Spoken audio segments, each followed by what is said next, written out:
Hello there, welcome back to another show. Today I'm going to do a show on my 10 favourite directors. Now, before you wonder why there's no lighting, it's really warm here. The window has to be open. It's warm. It's even warm in Scotland, so I wouldn't be able to do the videos. I had to put lights on as well. So you have to do a natural light today. But I don't think it's that bad. It's quite bright. For Scotland, it's quite bright. That's probably the best way to put it. But yeah, my top 10 favourite directors. I avoid these lists. I might do one once in a while. I know I have friends on YouTube who do lists a lot more than I do. I'm just not into lists. But I thought I haven't done anything with directors pretty much from the early days of my channel. So I thought I'd do an update here, just for the hell of it. So I'm doing 10. Now I started off really when I was younger. I had like 3 favourite directors who are on the list. Then it went up to 4 or 5, and it just gradually goes higher and higher. It's like I always think there's a golden group of directors anyone has. Now mine is more than 10, but I'm just going by the top 10. Now there's certain things I'm not doing, like David Lynch died recently, and because I might get the kind of emotionality of, well, he has to go in this list because he's one of the golden people of like 20 directors. But because he just died recently, to avoid sentimentality, he's not on the list. But he could be, like, if I do it again. But I know for some people it doesn't matter, that doesn't matter. But for me it does. And all these people on the list, I'm going by a certain order, and what the order is the ones at the top of the list have been there for longer. The ones at the bottom of the list have been there anyway, but they haven't had like 2 decades worth of being my favourite directors. It's that kind of thing. So the further you go on, the closer you get to like the people on my list for a lot longer. Now they've got a certain advantage. The ones who are at the top of it are a certain advantage of, they were mainly dead by the time I started watching films seriously, so you could get the full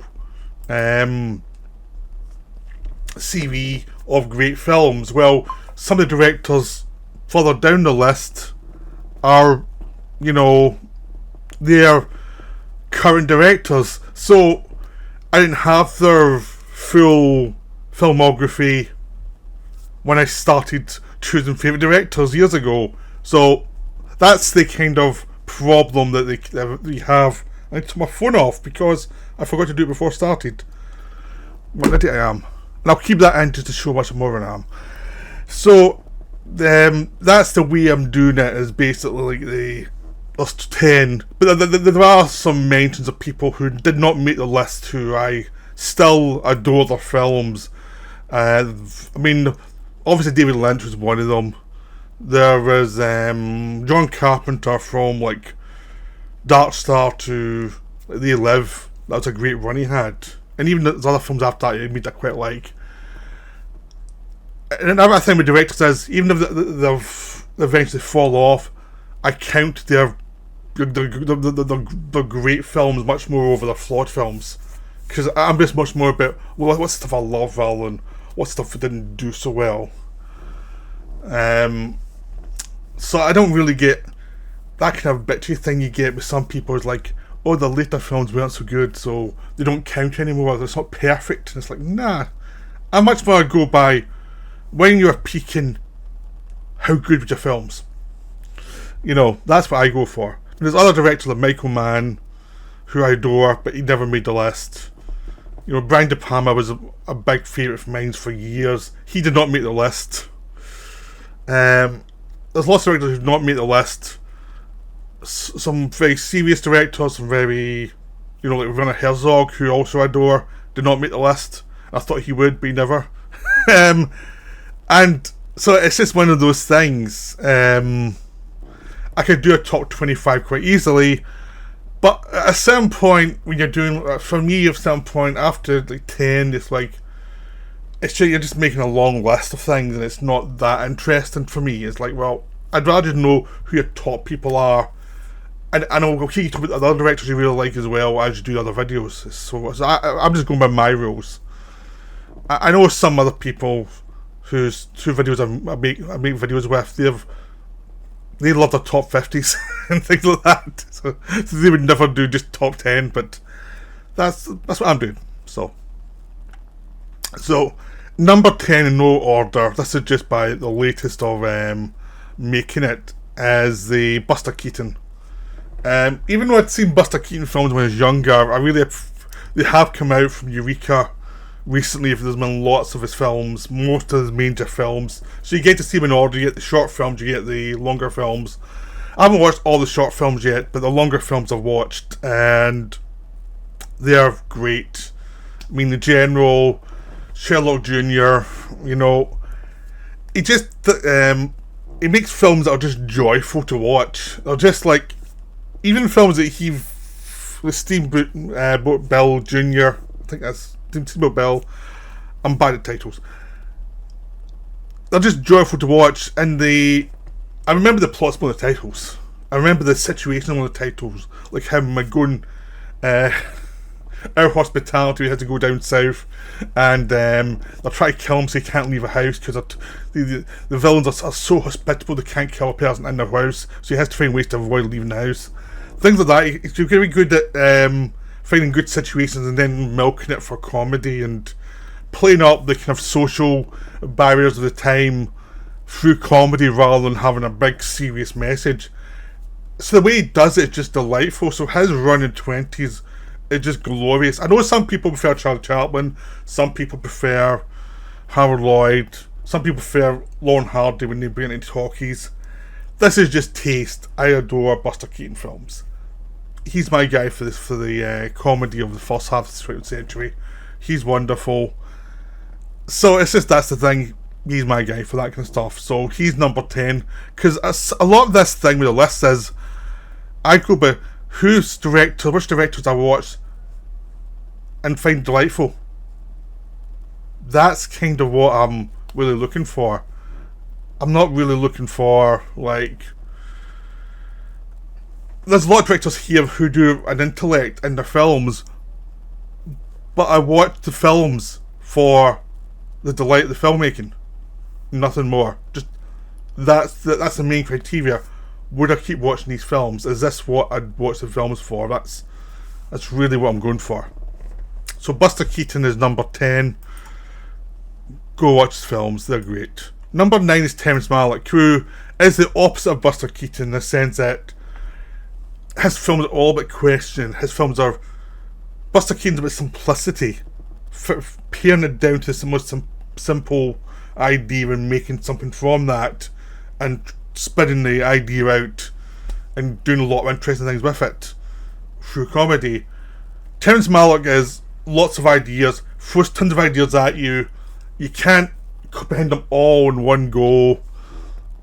And again, I find him delightful because of the ambition, because of the way he shoots people and nature, the way he shoots people within their own problems, the way he shoots situations and takes them to the extremes of philosophy and it's not just, it's not like Godard who's just spouting stuff all the time of books he's read. It's like, with Malick, it's like, how does this tie to the problem of the person, and how does it show you the problem of the person is difficult and complicated and there's no real solution to it, it's just like muddling through. So when you see like Sean Penn in Tree of Life, Malick doesn't offer a solution to his problems. I mean, the character has to re-engage with his family past, but that's not a full-on solution. It's like, it's part of the problem he has to deal with, but it's not showing you that there's some idealised way to deal with his problem. In Thin Red Line, it's basically awards the problem. How do you deal with it? There's no simple solution to it.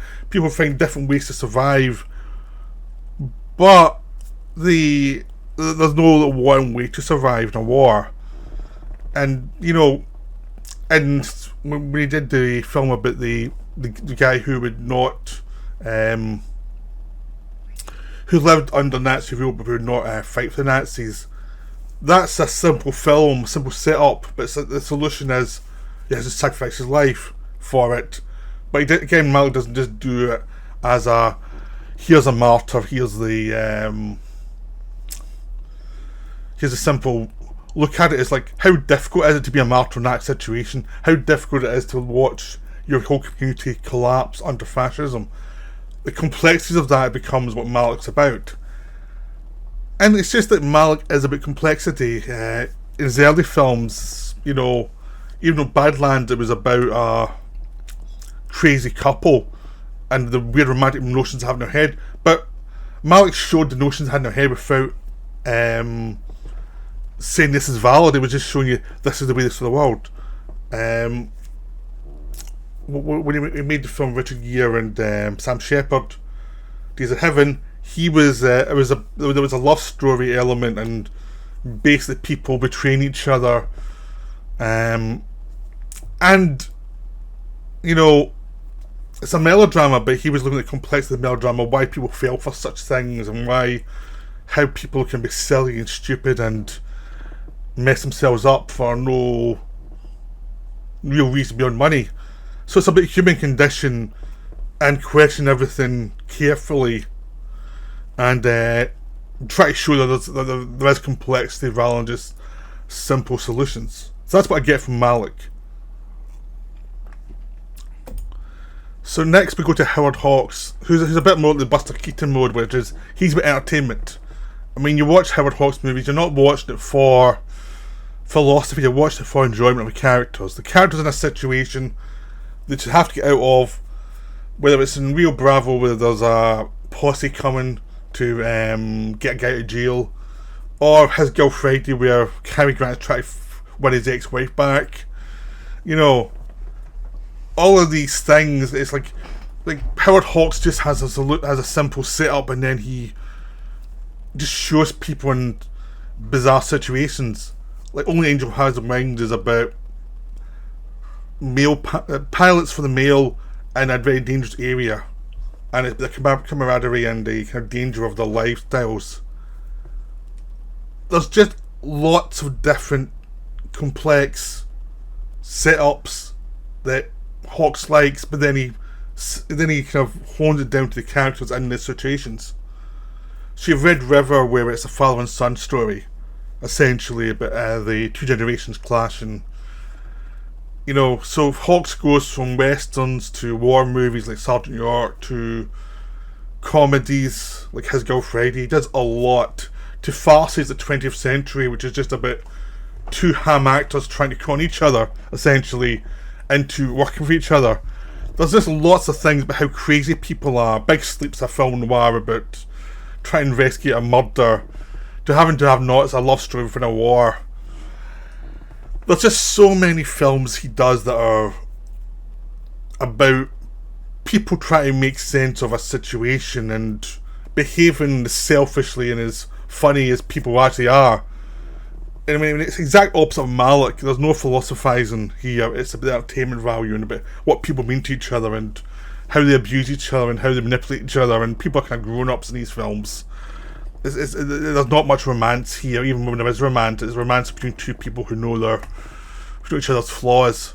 So Hawks is amazing. I've loved Hawks for years, but it's that thing is like he's mere entertainment is the thing against him. But it's like, yeah, but I'd still go and watch his films over most people's films and just enjoy them. So next is Shinya Tsukamoto.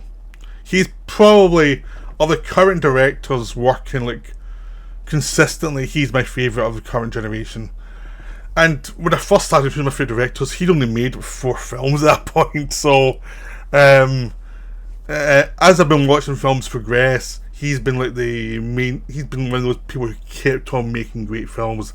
And as you start to watch them, it's like, this guy's amazing. He does so much good stuff. You have Vaito, you have Gemini, which is a great movie that's, you can't even describe, you have to just watch it. You don't want to spoil anything on it. Vaito is about a guy who's dealing with grief, but he's lost the memory of his loved one, and it's all about the physicality of the body. He is influenced by Cronenberg, but he does his own thing with it. He did the Tetsuo trilogy, which are all wonderful and strange. He's done Bullet Ballet and a bunch of stuff in the 90s where it was about with physicality and boxing and things like that. But the 2000s, he really came into his own. You know, the two Nightmare Detective films, which are more genre-based, but they're very emotional and dark about what would it actually be like to have like supernatural abilities, not like the dream of it. Was like how horrible it would actually be to you, you know. And Coco, which is about a woman with schizophrenia. It's Coco. Fires the Plane, which is about based on a novel. It's already been made before, but it's about the Japanese in the war, which they're losing, and it's trying to survive in a war where you're losing. The killing all the samurai life is most recent one's just about Japan after the war, and people try to survive in a hellish situation where there's no food and there's no support. He just makes great films about people in difficult situations and people who are struggling to survive in difficult situations. And his films are just wonderful. I mean, while he has an influence of Cronenberg, he's also influenced by other things. He's influenced by like mental health issues. He's influenced by, you know, what do we see as death? What do we see as our loved ones? And what do we see as tradition? How does tradition actually consign us into certain blocks of behaviour? And when's that useful, when's that not useful? And when can that be something that will destroy you, and when's it a comfort? So he does a lot of things, and it's all about there are good and bad in every situation. So he's wonderful. I'm sure that's a rambling version of his stuff. Right, next is David Cronenberg. David Cronenberg's been my mainstay favourite director since I started really seriously following films, because I was born in 73 and he was just coming out then as a director, so by the time I was like 11, 12, I started to get notice his films and what it was about. Those were he was being the films you weren't allowed to see because you're too young, and then eventually got to see them while you're still too young. Things like The Dead Zone and The Fly and things like that, and Scanners, and you end up going back and seeing Shivers. And then since the 90s, he's adjusted. He's not quite the same director as he was the first 2 decades. For some, that's bad because he's no longer doing some of the campy stuff that he did before. But his films are always serious, but they do have a sense of humour, but they always had a serious intent. Sometimes early on he didn't have the best actors to show it, and he was working in exploitation cinema. But once he made things like The Fly and Dead Zone and Dead Ringers, but people suddenly realised he's a serious director, even though anyone in horror knew he was a serious director from the off. I mean, Videodrome's a very serious film, even though it's funny. And then onwards, you had Naked Lunch, you had Crash, you've had Spider, History of Violence, you know, Cosmopolis. You know, he's done all these great films about people struggling to survive in society and people trying to find the meaning of their nature. It doesn't really expand to define the world. It's about people trying to work out their own nature within life itself, and different characters and having different solutions. His most recent one, Shrouds, is terrific. Crimes of the Future is terrific.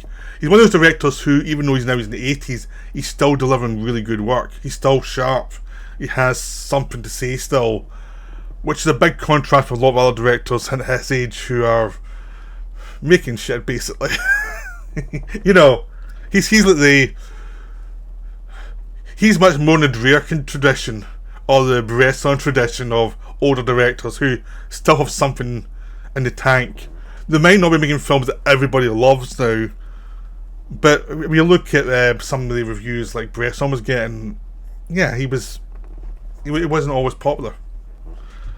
So yeah, Cronenberg has always been one of my favourites for years. I've not been shy about it. Now we're going into the 5 that have been kind of my top 5 for decades at this point, so because they're the ones who their careers were pretty much over before I was aware of filmmaking. Their careers were pretty much done. You know, maybe the one or two films left, just one director had one or two films left. But these were the old-fashioned ones. Another just missed film director was Paul Schrader as well. I forgot to mention him earlier. He's a director I really like. He can make some very flawed films, but when he's on track, he's really good. Right, so the top five, not the five oldest ones are, the first one's Robert Bresson, who I've mentioned already. I saw his films, I was lucky to see his films in cinema when I first got into his films, because they had a series of screenings at the Edinburgh Film Festival in the late 90s, and I was up there doing something. So I managed to see a lot of his films, like in the cinema, the way they were meant to be seen. So I think it was 1999, so I managed to see all these films, and love at first sight. He's very spare.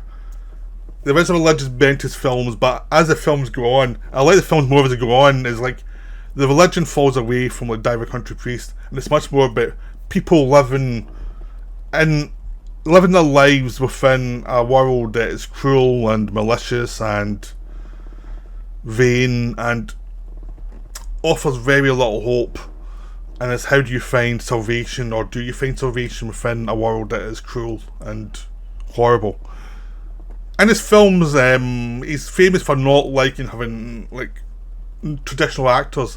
He wants people to say the lines and that's it, as flatly as possible, and let people actually infer things from themselves, which you get used to pretty quickly in the film, and that does become very moving, because if people are not like exclaiming things, you have to lean in, and you actually find much more nuance within the performances as they're not emoting. And the reality is, that's the way most people are in life. They're not exclaiming things dramatically, unless they're like very self-involved, and you just go, okay, fine. Most people are much quieter, and they don't exclaim things. They don't. They're not actors. So Bresson knows this, and he actually is closer to life by having people who do not exclaim things, and he does some beautiful films. I mean, Four Nights of a Dreamer is wonderful. His final film, La John, is wonderful. Lancelot de Lac. It's just, the list goes on. There's Machete, Hazard Baltazar. These are all amazing films. The Devil Probably. A lot of these films in the 70s, he was castigated for not understanding the youth, because he was viewed as being very critical of the youth movement. In fact, if you watch the films now, he's been very observant of the youth movement. It's saying like, this is flaws. It's not utopian. It's a flawed system, just like every other system. Which apparently was horrifying to see at the time. But now those films look better than the films that were made that were very pro-youth. Because he was going for the art and not the propaganda of the time. So yeah, Bresson's wonderful. I adore his films. And they get better as you get older as well. Next is Michael Powell.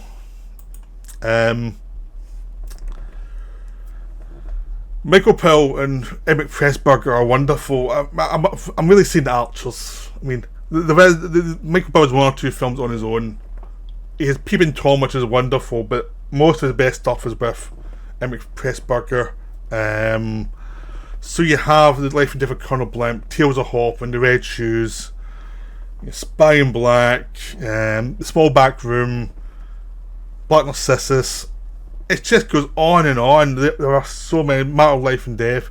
These are wonderful romantic films that are also aware of the darkness within human beings and the beauty within human beings. They're aware of both sides of humanity. So that's what makes them so wonderful, because a lot of directors I like do look at the darker side of humanity, but it's also good to have people like Buster Keaton, Michael Powell, even Howard Hawks agree, who there is a romanticism to their films that are just wonderful and beautiful, and it's like hard to describe. It's just watching a Powell Pressburger film is like just sitting back and relaxing and seeing something wonderful. Two other directors that I forgot to mention, well, just missed directors earlier on, Alan Clark and Orson Welles. Two films directors I adore. They didn't make the list, but they're wonderful. So there you go. Okay, now the holy three of these are the three were first I had favourite directors. These are the three that were my favourite directors, and then others were slowly added. So they're the top of the list just from longevity rather than saying they're definitely better than others. They're not. They're just ones. In my head, because they'd mostly done their work by the time I discovered them. So first one, Stanley Kubrick. I only ever saw one Stanley Kubrick film in the cinema when it was released, which was Eyes Wide Shut, which I saw twice. I have seen 2001 in cinema. I have seen I've seen Doctor Strangelove in cinema when I was a student. I've seen Clockwork Orange in the cinema. I've seen Full Metal Jacket in the cinema. So I've seen quite a few of his films in the cinema. Following, I've seen The Shining in the cinema. So I've seen a lot of his films in the cinema since I started following him. I've watched his films on the projector as well. His films are very cinematic. Funny thing is, my favourite Kubrick film is Barry Lyndon, which I've not seen in the cinema. But yeah, he's been one of the evergreens for me. Just one of the directors I've always loved a film, but you always go back to when I want some faith in cinema. When you see total trash, every so often you have to go back and watch a Kubrick film to reignite yourself. Doesn't mean every film he made I thought was amazing. I mean, I'm not a massive fan of Clockwork Orange, but some of his early films are terrific as well. I mean, The Killing, The Paths of Glory. He's a very good director of black and white imagery. He really understands how to use it. And it's like, I feel I've been on about films for years now, so I'm not going to go on and on in this one, because there's other directors who are covered a bit more, because I've talked about them less to the Kubrick generally, so that's why this one's a bit short. So next one is Louis Bunuel, another evergreen. And another director I forgot to mention that didn't quite make it was Melville. Jean-Pierre Melville is another director I forgot to mention that also is in the top 20. So you're getting little treats as you go. So yeah, Bunuel, he I've not talked about as much as Kubrick, but my channel is named after one of his films, which is a clue that I'm a big Bunuel fan. Belle de Jour, Stimulating Angel, Simon in the Desert. You can go on and on. I mean, there's different periods of the early period of the surrealism. Then there's the Mexican period. Then there's European period. And it's just all the films are terrific, but they're slightly different. He evolves with where he is, and he's always getting trouble with the charts because he was not very nice about it. Some people like different periods. There's certain people who prefer his Mexican period because it's a bit more grounded. And there's others who like his European period because it is a bit wilder. I like all of it.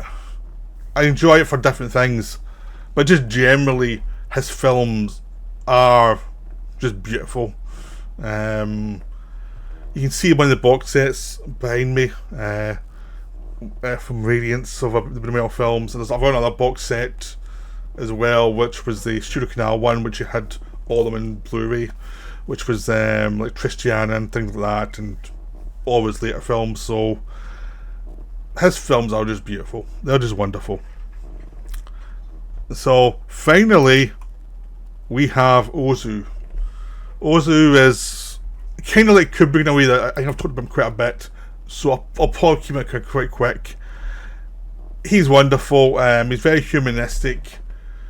He's one of those directors as I've seen a lot of his films, but I can't tell you which one is which now because I just watched the films in a row, and all the films almost feel like one. Really, like you watched a film, an Ozu film, there's a similarity to them. They are all wonderful. There's a mood to them that's just great. And yes, I did not put Kurosawa in this. I'm more of an Ozu guy. Sue me. Ozu is wonderful, or Ozu, depending on how you pronounce it. There's lots of great Japanese directors you can go and find as well. That I'm sure they'll be like, why didn't you choose this for his favourites? Because it's my favourites.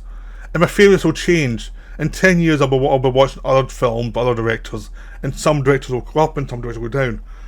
The fact is, there's so many good directors around. You can do a top 50 or top 100 directors quite easily and have a lot of really good directors. I'm just going by, these are the directors whose films I go and watch when I need something. That's how I count as my favourite directors. There are like some directors you go to when you need something a little extra for your film watching, to reassure you humanity is worth it, really. So that's my top 10. I hope you enjoyed it. I'm sure you'll disagree with all of them. I don't care. It's my top 10 and it's my favourites. I'm not saying they're the best, they're my favourites. Okay, that's me for now. Right, bye.